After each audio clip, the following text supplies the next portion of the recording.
Kang Isbat berpendapat Ya, bahwa Kang Isbat tidak berpihak juga terhadap orang yang minta 5T itu. ya artinya gini, Kenapa berdasarkan bisa berdasarkan rapat-rapat yang kita selenggarakan, keputusan rapat apapun di Kadin, tidak pernah ada pembicaraan minta proyek 5 triliun. Kita udah buktikan bahwa ada draft suratnya, dokumentasi segala macam.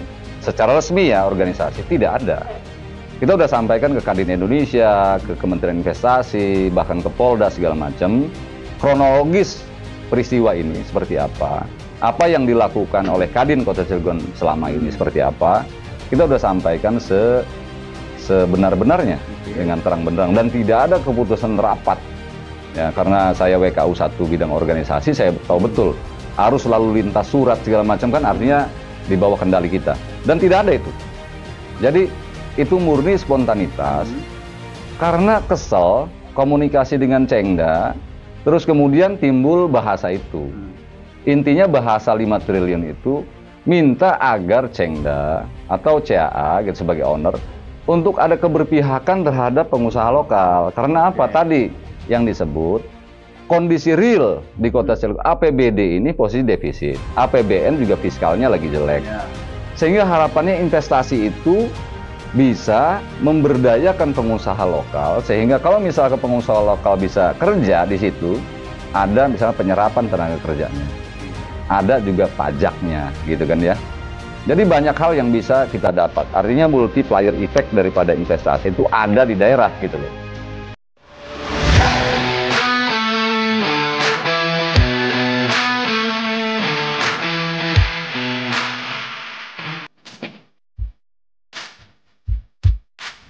Bismillahirrahmanirrahim. Assalamualaikum warahmatullahi wabarakatuh. Kembali lagi di podcast Santri Lawyer, jelajahi hukum bersama santri, membahas isu viral terkini yang ada di Provinsi Banten, tepatnya di Cilegon. Judulnya apa? Minta jatah proyek 5 triliun tanpa lelang, Kadin Cilegon ungkap fakta otonomi daerah. Oke. Di sebelah kiri saya sudah kedatangan Kanda Isbatullah alias Basja. Beliau merupakan wakil Kadin ya. Wakil ketua satu Kadin. Organisasi. Oke, ini terima kasih banyak udah datang nih ke podcast Santri Lawyer ini. Gimana ceritanya bisa ke sini nih, Kanda? Jadi kemarin kebetulan saya menghadiri acara Saresehan Aktivis 98. Kita pengen tahu sejauh mana ya senior-senior kita membicarakan tentang Indonesia. Kemarin cuma memang terlalu banyak pembicara. Betul, sampai ada Rocky Gerung segala banyak itu banget pembicaranya, terus kemudian waktu untuk diskusinya sangat terbatas gitu. Oke, ruang tanya jawabnya nggak ada ya? Ya, nggak ada. Di situ memang tidak dibuka ruang tanya jawab, hanya pernyataan aja, gagasan disampaikan. Cuman waktunya sangat sempit sehingga kita juga nggak bisa menyampaikan masalah-masalah di daerah gitu ya. Oke. Itu soal transformasi reformasi yang 26 tahun ya sampai sekarang ya. Ya. Oke. Dari acara kemarin, kalau seandainya Kang Isbat ini diberikan speak untuk berbicara, apa yang ingin Kang Isbat sampaikan? Jadi refleksi reformasi 27 tahun ya. Perjalanannya. Jadi ada 3 butir dalam reformasi itu. Pertama menyangkut isu demokratisasi, kedua kemudian isu tentang semangat anti korupsi KKN gitu, dan yang ketiga tentang desentralisasi atau otonomi daerah. Jadi sayangnya saya melihat bahwa pembicaraan kemarin yang didominasi oleh beberapa aktivis 98 yang kemudian sekarang juga ikut dalam pemerintahan gitu ya. Ada yang jadi wamen, ada yang jadi gubernur, ada bupati. Sayangnya yang nggak pernah dibahas itu tentang isu desentralisasi otonomi daerah, itu yang kurang dibahas.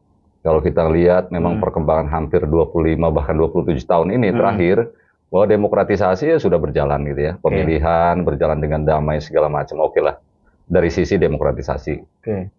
Terus kemudian dari sisi semangat anti KKN sekarang ada KPK, ada Kejaksaan bekerja sedang mengungkap kasus-kasus yang besar, artinya spirit itu sudah ada gitu ya, walaupun kemudian tidak menimbulkan efek jera sama sekali.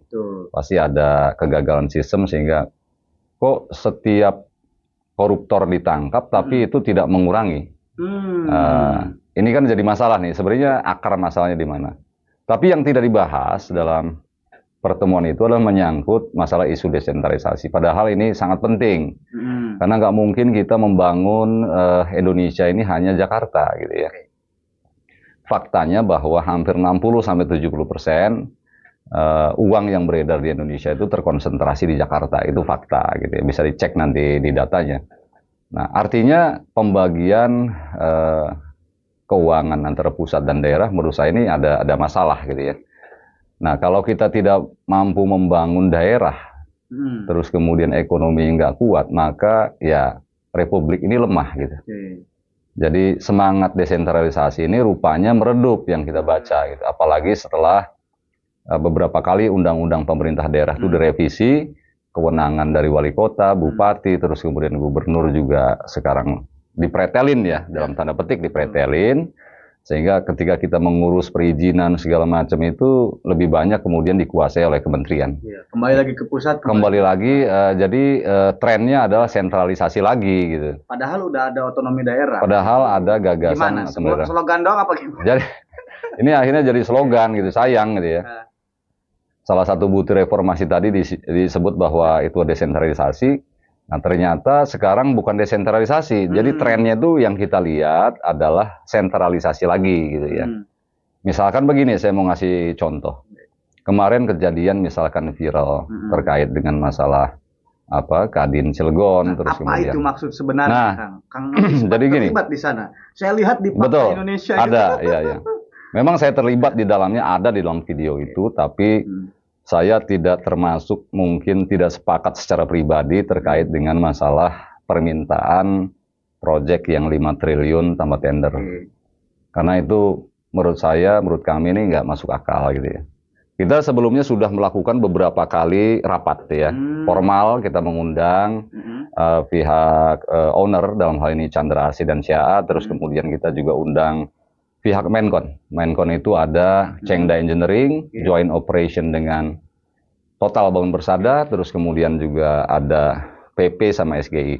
Kita undang, kita ngobrol baik-baik, mungkin sekitar pertemuan formal sekitar 3 kali, yang informalnya mungkin ada 4 kalian, gitu ya. Saya lupa ya, tapi intinya kita ngomong baik-baik terkait dengan keberpihakan terhadap pengusaha lokal. Nah, hari ini kondisinya bahwa APBD Kota Cilegon defisit. Terus kemudian APBN posisinya Pak Prabowo ini mengetatkan ikat pinggang, jadi tight money policy. Jadi artinya fiskal itu rada bermasalah. Sehingga ini menyebabkan mungkin perlambatan ekonomi.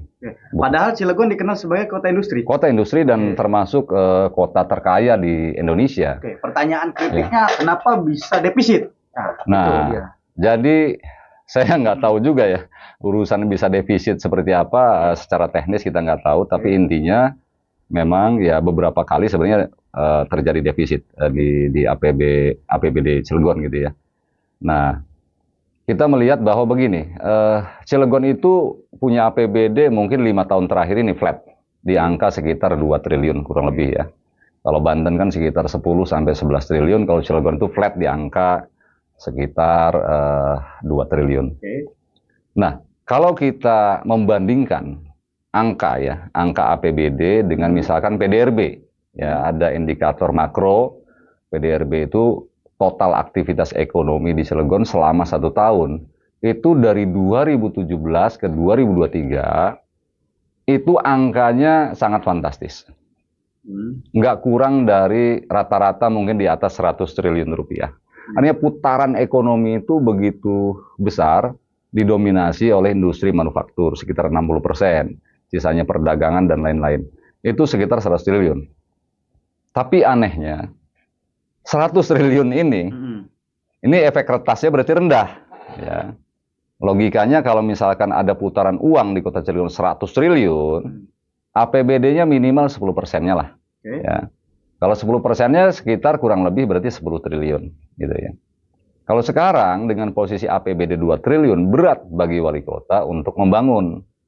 Karena apa? Dipotong misalkan belanja anggaran pegawai sekitar 60%, ya sisanya tinggal berapa? Dibagi-bagi dengan OPD, akhirnya Kayak misalkan Jalan Lingkar Selatan itu, Pak At dulu bisa bangun, tapi sekarang wali kota agak kesulitan untuk merawatnya saja. Kan ini aneh nih. Dulu bisa, kalau sekarang membangunnya bisa, tapi kemudian merawatnya nggak bisa. Karena anggarannya sangat terbatas gitu. Nah, kita juga sempat berdiskusi secara non-formal ya dengan Pak Wali Kota. Kita bilang bahwa kenapa ini ada angka PDRB yang 100 triliun, tapi APB dan PAD kita ini nyaris flat. Di angka, kalau PAD itu sekitar 600 sampai 700 miliaran per tahun. Terus APB-nya sekitar tadi 2 triliun. Dan anehnya, PAD Cilegon ini, dari 600-700 miliaran itu kurang lebih, itu didominasi oleh pajak lampu jalan. Kan ini aneh nih. Ini kota industri, tapi PAD-nya pajak lampu jalan. Nanti bisa dicek misalkan. Dicek bahwa ya mungkin sekitar 50-60%, bahkan pernah mencapai angka 70% dari pajak lampu penerangan jalan. Sama seperti misalkan PAD Banten, itu disupport mungkin 60-70% dari pajak kendaraan bermotor. Betul, yang sekarang ya dibuktikan. Jadi artinya pemerintah daerah, baik gubernur, wali kota atau bupati, inisiatifnya kurang, kreativitas untuk menggali PAD ini. Gimana cara meningkatkannya? Kita membayangkan kalau misalkan Banten ya, tolak ukurnya. Cilegon saja putarannya sekitar 100 triliun. Ya. Nah, yang besar kedua itu kalau nggak salah PDRB itu Tangsel. Tangsel juga sekitar mungkin nggak beda jauh, tapi rada, karena dia kota perdagangan ya kisarannya mungkin di bawah 100 triliun per tahun. Ditambah dengan yang lain-lain, itu kan udah berarti ratusan triliun per tahun putarannya. Mestinya APBD itu ya 10% dari putaran uang yang beredar di Banten. Gitu. Nah, ini perlu, karena ini gubernurnya baru, wali kota baru, perlu inisiatif untuk menggali PAD. Kita menyarankan ke wali kota Cilegon agar, kenapa industri manufaktur sangat besar, putaran ekonominya, PDRB-nya besar, 100 triliun kurang lebih per tahun, PAD-nya flat, terus kemudian APBD flat, bahkan defisit kemarin. Kita menyarankan agar NPWP, ya. Jadi pabriknya ada di Cilegon, tapi NPWP-nya di Jakarta. Ini aneh nih. Ini tugas wali kota untuk melobi owner-owner, investor segala macam untuk membuat NPWP-nya tuh di Cilegon dong. Aktivitas penciptaan uangnya di Cilegon, tapi dia bikin NPWP di Jakarta. Ini kan nggak adil nih. Akhirnya apa? Bagi hasil pajaknya lebih banyak ke Jakarta. Makanya Jakarta wajar 90 triliun. Bahkan mungkin nyampe di angka APBD-nya nyampe 90 sampai 100 triliun per tahun. Kenapa bisa kayak gitu? Karena seluruh kantor-kantor pabrik-pabrik itu, bahkan mungkin saya nggak tahu di Freeport itu NPWP di mana? Pasti di sini, pasti di Jakarta gitu loh. Nah, ini kurang fair gitu menurut saya ya. Pemerintah pusat dalam hal ini juga mestinya juga mengarahkan agar terjadi distribusi ekonomi di daerah juga bisa hidup. Itu syaratnya ya investor-investor ini atau misalkan owner pabrik-pabrik, industri manufaktur ini, ya kalau pabriknya Cilegon harusnya NPWP Cilegon gitu, logikanya gitu, jangan di Jakarta dong gitu, kasihan. Ketika penjelasan tadi itu soal sistem ekonomi bahwa di Cilegon daerah Banten khususnya tidak memberdayakan pengusaha-pengusaha lokal ya. Oke.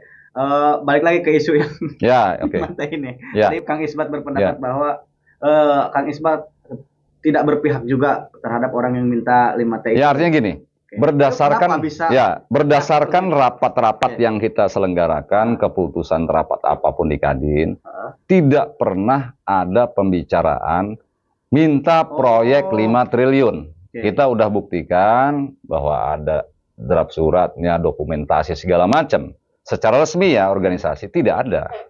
Kita udah sampaikan ke Kadin Indonesia, ke Kementerian Investasi, bahkan ke Polda segala macam, kronologis peristiwa ini seperti apa yang dilakukan oleh Kadin Kota Cilegon selama ini seperti apa, kita udah sampaikan sebenar-benarnya dengan terang benderang, dan tidak ada keputusan rapat. Ya, karena saya WKU 1 bidang organisasi, saya tahu betul arus lalu lintas surat segala macam kan artinya di bawah kendali kita, dan tidak ada itu. Jadi itu murni spontanitas, karena kesel, komunikasi dengan Cengda, terus kemudian timbul bahasa itu. Intinya bahasa 5 triliun itu minta agar Cengda atau CAA gitu, sebagai owner untuk ada keberpihakan terhadap pengusaha lokal. Karena apa? Tadi yang disebut kondisi real di Kota Cilegon, APBD ini posisi defisit, APBN juga fiskalnya lagi jelek.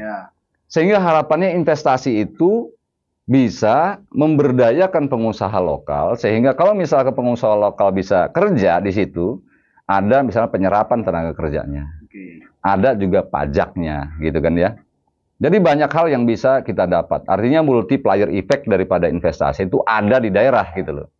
Nah, kemarin yang menarik ketika kita rapat di Kementerian Investasi, ternyata kita baru tahu bahwa skenario PSN, proyek strategis negara ini, selama ini tidak pernah melibatkan pemerintah daerah, itu satu. Kedua, tidak pernah juga melibatkan pengusaha daerah. Sehingga sekarang Kadin Indonesia sedang merumuskan SOP-nya. SOP-nya gimana sih? Keterlibatan wali kota, gubernur, kepala dinas perizinan, atau Kadin kota, Kadin misalkan, atau asosiasi pengusaha, keterlibatannya dalam PSN itu. Karena itu nggak pernah dibahas oleh elit-elit di Jakarta. Oke, isu yang beredar di masyarakat netizen khususnya nih, bahwa ketika Kadin kemarin viral, masyarakat netizen juga, khususnya Cilegon mungkin merasa tidak terwakili untuk orang-orang Kadin ini menyuarakan misalkan soal pengusaha lokal, gitu. Nah, untuk edukasi dari Kang Isbat sebagai wakil Kadin 1, apa tupoksi Kadin? Ya, Kadin itu mana dia untuk menyuarakan sistem ekonomi yang ada di Jadi Kadin itu, kalau menurut Undang-Undang Nomor 1 tahun 1987, jelas fungsinya kayak misalkan memediasi, memfasilitasi, mengadvokasi anggota, artinya pengusaha. Kadin itu mitra pemerintah, artinya dalam konteks ekonomi. Kita harusnya seharusnya membantu pemerintah, misalkan menggerakkan sektor real ekonomi. Membantu apa sih alternatif kebijakan untuk pemerintah dijalankan gitu. Artinya ngasih masukan-masukan pemerintah, mitra pemerintah.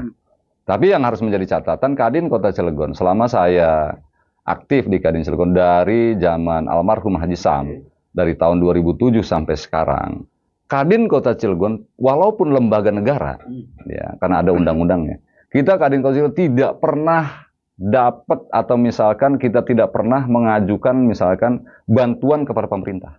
Tidak pernah. Misalnya hibah, apakah hibah apa gitu ya, dana hibah operasional atau enggak pernah. Padahal kita sama gitu, lembaga negara. Sama seperti kepolisian, kejaksaan, KPU segala macam kan dapat hibah tuh. Ya kan gitu. Kita nggak pernah. Kenapa? Karena kita tidak mau membebani pemerintah. Kita udah anggaran kita terbatas, kita juga nggak mau membebani pemerintah, sehingga apa? Kita hidup dari mana? Dari iuran anggota. Iuran anggota gitu. Nggak pernah kita membebani rakyat. Kalau kita misalkan dapat bantuan dari APBD, berarti kan secara tidak langsung itu membebani rakyat dong. Pengeluarannya, spendingnya untuk kita. Kita nggak mau itu. Jadi dari tahun 2007 sampai sekarang, Kadin Cilegon nggak pernah mendapatkan hibah dari pemerintah. Menarik ini, guys. Tadi soal bahwa pengusaha yang di Cilegon itu bawa NPWP-nya juga di Jakarta. Pertanyaannya adalah sejauh mana pelaku usaha lokal yang ada di Cilegon dilibatkan dalam pembangunan industrialisasi di daerahnya sendiri. Ya, tadi yang saya sebut bahwa pabrik CAA ini, Chandra Asih Alkali ini kan masuk PSN, proyek strategis negara. Nah, sementara dalam konteks proyek strategis negara yang saya sebut tadi, tidak ada SOP, arahan dari pemerintah pusat bagaimana keterlibatan pemerintah daerah, apalagi asosiasi usaha di dalamnya. Nggak pernah, nggak ada. Makanya sekarang baru ketika terjadi viral ini, baru difikirkan oleh pemerintah pusat, skenarionya seperti apa gitu. Kalau kita misalkan, mohon maaf, kemarin di RDP DPR RI, gubernur dari Morowali gitu ya, itu gubernur Sulawesi apa tuh? Saya lupa itu, atau bupatinya itu ngomong dengan jelas bahwa di Morowali itu posisinya sama sekali pemerintah tidak dapat apa-apa, apalagi pemerintah daerah. Karena ketika misalkan itu sudah ada emblem proyek strategis negara, maka di situ ada istilahnya kebijakan yang mempermudah dari pemerintah pusat. Apa itu? Tax holiday, tax allowance. Jadi artinya kalau pajak tidak ada, tidak dipungut, kita memanjakan investor, maka kemudian kita nggak dapat apa-apa. Itu. Terus kemudian yang bekerja, mohon maaf, ini sudah banyak kita mencatat dari informasi Dinas Perizinan Terpadu Kota Cilegon, sudah ada 18 perusahaan Cina yang terdaftar. Artinya Chengda ini membawa gerbong, sama seperti perusahaan Korea ya. Kalau misalkan mainkonnya itu dari Korea, maka gerbongnya dia siapkan juga dari Korea. Jadi akhirnya apa? Kita misalnya pengusaha daerah ini levelnya level yang keberapa? Ini dari Menkon, perusahaan Cina lagi, mohon maaf dari Chengda ini perusahaan Cina lagi, baru lokal. Kita dapat proyeknya tulang belulang gitu. Ya. Sehingga tujuan daripada investasi, kita belajar dari zaman Orde Baru, sejak Undang-Undang Penanaman Modal Asing 1967, bahwa investasi itu menjadi kata yang magic, jadi magis gitu ya. Investasi ini seakan-akan menjadi solusi bagi bangsa ini. Harusnya kita mempertanyakan kembali, sejauh mana investasi ini bermanfaat bagi negara dan bermanfaat bagi daerah. Karena tadi kan tax holiday, nggak ada pajak. Ada tax allowance. Izin-izin dipermudah, segala macam dipermudah. Sementara misalkan di Morowali, siapa sih yang kerja di Morowali? Kan orang-orang Cina, mohon maaf, dari buruh-buruhnya. Materialnya, dari mana? Ya materialnya dari baut-bautnya dari Cina juga, kalau kita mau ngomong jujur gitu ya.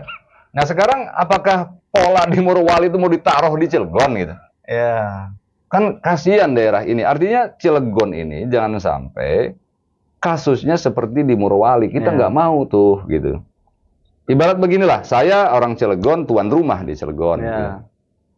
Tiba-tiba ada tamu datang. Dia makan tuh. Bawa rantang dia makan gitu kan. Nah saya sebagai tuan rumah disuruh ngelihat, nonton, suruh mendukung. Oh ya oke, saya dukung investasi untuk negara misalkan. Saya nonton doang orang makan, saya lapar. Apa yang terjadi? Jadi logikanya tuh nggak masuk. Prinsip kemanusiaan yang ada dalam kemanusiaannya nggak ada gitu menurut saya. Mestinya pemerintah pusat terutama harus memikirkan, oh bagaimana sih investasi ini punya manfaat, punya dampak, punya multiplier effect bagi negara juga bagi pemerintah. Bedakan ya, kayak misalkan kasus gini. Kemarin ada dibahas saya diskusi dengan beberapa kawan-kawan di Jakarta misalkan. Tentang kenapa sih para pengusaha sekarang, terutama para investor itu sekarang lari ke Vietnam. Bahkan ada misalkan kemarin ada pabrik baterai rencananya dari Korea itu investor mau datang ke kita tapi kemudian nggak jadi. Terus pindah ke Vietnam. Di Vietnam posisinya memang sama, dipermudah. Ada tax holiday, ada tax allowance. Tapi mereka cerdas gitu loh. Cerdasnya apa? Karena mereka ingin mencuri teknologinya. Orang bangun pabrik oke, tapi ingat ya operatornya dari kita. Terus kemudian orang tekniknya dari kita. Sehingga mereka, SDM mereka belajar. Oh caranya gini, ilmunya kayak gini. Nah beda dengan di Indonesia. Di Indonesia itu mohon maaf, orang-orang lokal, orang-orang Indonesianya hanya dijadikan humas. Itu dia. Akhirnya apa? Ketika ribut-ribut daerah, orang Indonesia suruh ribut, gitu kan? Jadi humas gitu loh, perpanjangan tangan. Jadi teknologi akhirnya nggak dapat. Dulu ini kerjasama di Krakatau Posko misalkan ya kemarin ya investasi sama nilainya sekitar 60 triliun di 2011 kalau nggak salah 2012. Jadi orang kita jadi apa di situ? Direktur SDM dan umum. Humas lah gitu ya. Atau ngurusin SDM atau apa kayak gitu. Sementara ya yang lain-lain teknologinya segala direktur teknologinya segala macam di rootnya orang keuangannya orang Korea gitu. Terus kita dapat benefit apa? Nggak ada benefitnya. Dikit gitu loh. Oke. Berarti dengan adanya industrialisasi khususnya di manufaktur ya di Cilegon itu, apakah sejauh ini fakta di lapangan benar-benar berdampak terhadap masyarakat? Bahkan menteri siapa tuh yang bilang bahwa kalau gajinya 15 juta kasih lebih sehat daripada gaji yang 5 juta. Nah ini gimana otokritiknya ini? Jadi gini yang saya bilang supaya ini menjadi ilmiah maka kita coba cek data lah. Ya, maksudnya kita bisa analisa angka-angka makronya kayak misalkan tadi ada PDRB, ada APBD-nya, ada PAD-nya, terus kemudian ada indeks rasio Gini, ya masalah ketimpangan ekonominya, angka kemiskinan, pengangguran. Nah, data-data ini, data-data makro ini bisa kita buat grafik dari tahun ke tahun, ya. Misalkan dari 2010 sampai 2025. Coba lihat, ada nggak dampak dari investasi misalkan di 2012 terkait Posko ya. Kemarin Lotte juga sama hampir 50 triliunan gitu. Dampaknya ada nggak? Setelah kita baca data, ternyata tidak ada. APBD flat aja, angka 2 triliunan. PAD juga flat, di angka 600-700 miliar. Artinya, ya mohon maaf ya, ini berdasarkan data ya. Artinya bukan asumsi. Dari data makro itu kita bisa tahu bahwa, oh ternyata investasi itu tidak memberikan multiplier effect yang baik. Ya. Sekarang lagi ribut-ribut di Cilegon, itu Lotte lagi commissioning, lagi ngetes lah alatnya gitu. Itu kobaran apinya tuh terang banget gitu loh. Itu kalau misalkan ada kegagalan teknologi, meledak misalkan, siapa yang kena dampak? Kan? Ya. Orang Cilegon. Betul. Tapi para petingginya di mana? Di Jakarta kantornya aman selamat. Ya. Jadi artinya menurut saya ini kurang fair. Ya, teman-teman investor artinya kita mendukung investasi, tapi harapannya investasi ini bisa juga memberdayakan pengusaha lokal, bisa memberdayakan perekonomian lokal. Itu harapan kita gitu ya. Sehingga kita nggak boleh terkecoh dengan isu 5 triliun tadi. Sebenarnya itu hanya bentuk kekesalan, artinya terkait dengan keberpihakan terhadap pengusaha lokal. Wabil khusus soal PSN, ya, proyek strategis negara ini. Sama lah ketika ribut-ribut PIK, misalkan PIK 2 gitu kan, yang tadinya labelnya PSN katanya udah dicabut, saya nggak tahu tuh. Tapi kan hampir sama tuh gitu. Sekarang investor itu kalau dilabelin PSN, proyek strategis negara, atau misalkan ada juga modusnya dalam tanda petik objek vital negara gitu ya. Karena ada tuh plang-plang di kawasan industri selalu ada objek vital negara atau misalkan proyek strategis negara. Ini akhirnya teman-teman kemudian artinya pengusaha lokal tuh akhirnya nggak bisa makan. Itu fakta loh. Bukan hanya di Cilegon. Silahkan cek nanti PSN-PSN yang ada di seluruh daerah di Indonesia. Itu mengalami kejadian serupa. Kemarin juga ada teman-teman dari Riau, bagaimana Kepri itu ternyata juga sama gitu. Investasi datang sana dari China, mungkin dari Singapura, tapi kemudian orang susah kerja. Pengangguran. Katanya investasi itu bisa mengurangi kemiskinan, mengurangi pengangguran, tapi faktanya di lapangan tidak demikian. Nah ini yang menjadi, maksudnya mestinya dicoba dipikirkan, terutama oleh teman-teman di Jakarta, elit-elit Jakarta, pemerintah pusat, agar bagaimana caranya PSN itu punya dampak bagi daerah, ya, terutama dari persoalan ekonomi lah. Oke. Kalau dari Kadin sendiri, adakah langkah konkret agar bisa mendorong lah terkait kebijakan ekonomi ini untuk berpihak kepada pengusaha lokal? Ya alhamdulillah dengan tragedi kemarin, ya betul sih. Tragedi kemarin, akhirnya Kadin Indonesia, Pak Nindya Bakri itu udah mulai merumuskan SOP keterlibatan Kadin atau pengusaha daerah atau asosiasi pengusaha dalam konteks PSN di daerah. Ini lagi dirancang. Terus kemudian Kementerian Investasi juga sama, karena kemarin kita juga sama dikonfrontir di Kementerian Investasi, kita juga hadir. Nah, ada arahan juga dari Wamen, waktu itu Wamen Investasi untuk ada perintah kepada wali kota, badan perizinan gitu, sama gubernur untuk memediasi bagaimana pemerintah daerah punya kewenangan untuk memediasi antara pengusaha lokal, Kadin Cilegon dengan Chandra Asri gitu.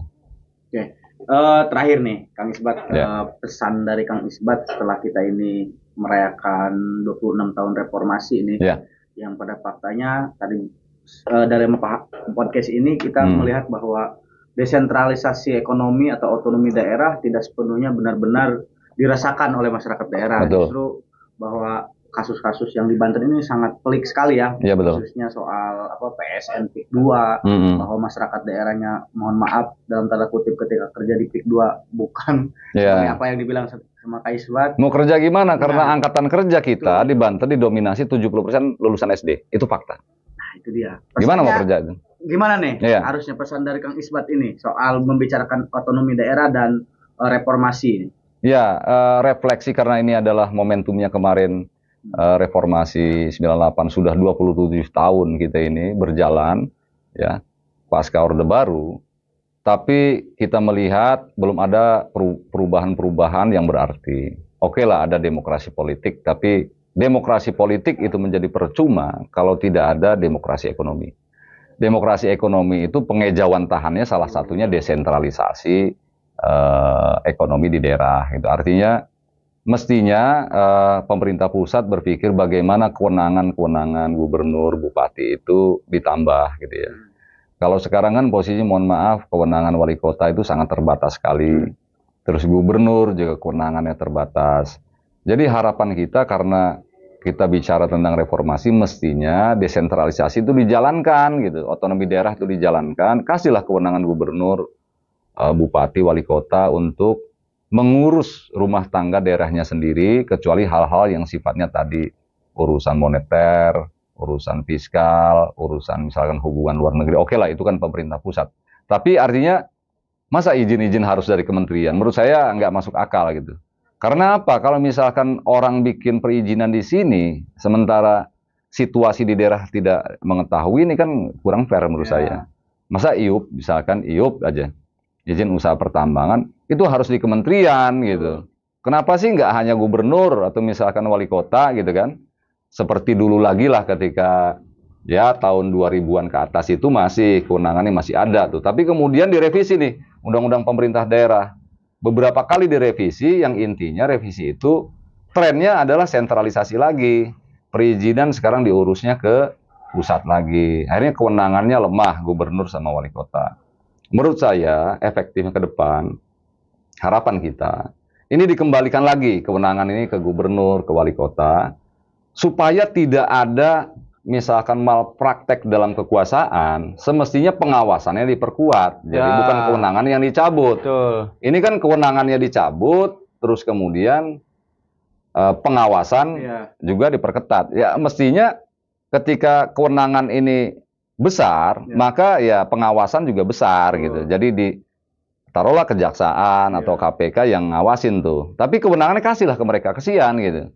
Kalau misalkan dengan sistem undang-undang pemerintah daerah yang sekarang, susah bagi kita di daerah ini, baik gubernur, wali kota, bupati, untuk membereskan misalkan soal kemiskinan, pengangguran itu berat gitu, sangat berat sekali. Kita dulu sempat misalkan di Cilegon mengajukan supaya ada perda tentang pemberdayaan tenaga kerja lokal, itu dianulir sama pemerintah pusat.